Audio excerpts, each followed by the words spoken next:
дәл бөлігімізге кеске гүлге арналған құмыра жасап үйренеміз. Дәл осындай құмыра жасап үйренеміз. Дәл қазір бізге керек заттар гипс және су болады. Гипсті өлшеп аламыз. Құлақ құмыраның размеріне сай біз 200 грамм аламыз. Дәл осы 250 грамм гипске біз соның дәл жартысындай су құямыз.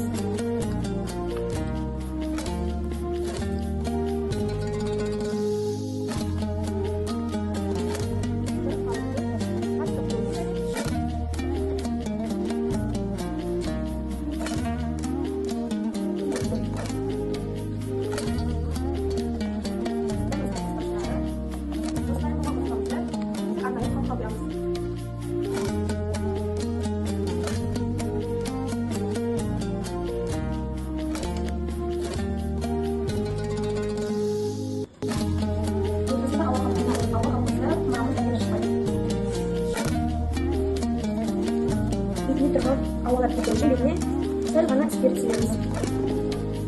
Осы дайын болған астамыз 15-20 минут көлемінде жүреді.